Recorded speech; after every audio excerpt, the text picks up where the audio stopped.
Choy. Sa ngayon mga Choy, papunta ako sa work.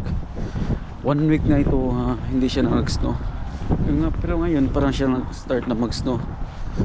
Sana naman hindi na magbalik yung snow. Kasi kapag pero ngayon wala siyang snow pero malamig siya. 'Di ba? Malamig siya. Oh, nabagsakan na yung mga snow mga Choy. O yun, nagsimula naman siya mga Choy. Saan na naman. Akala ko tuloy-tuloy na hindi mag-snow sa winter ito mga Choy. Ngayon nag-start na naman siya 1 week, di ba? Tapos yun mga nakarang araw umulan, uminit, wala talaga siyang snow. 1 week. Kaya yun ang kaganahan mga Choy.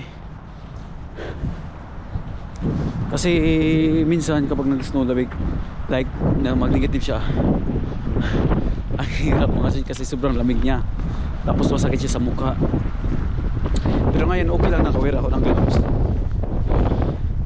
Tapos yung naka-ano ako ngayon.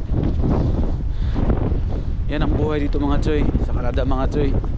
As commuter ka, diba, lakad ka, masaya siya mga Choy. Pero okay lang naman, malamig diba.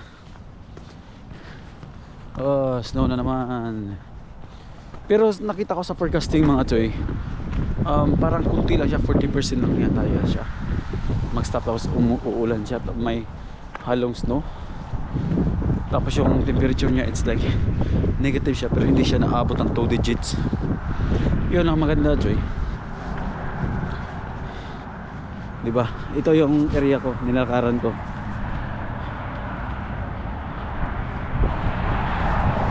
Yan, diba? Akala ko tuloy-tuloy na to mga Choy, winter na walang snow, diba? Kasi mga nakaraang maaga kasi siya nag-start ng snow, November pa siya, tapos December, tapos ngayon January wala siya 1 week. Tapos next week yata mag-snow siya ulit yata, pero konti, pero hanggang 24 yata parang okay yung weather niya. Hindi yung mga nakaraan na lakas yung snow, ganyan. Pero ngayon okay lang naman siya mga Choy. Kaya mga Choy, ito yung life ko dito sa Canada mga Choy.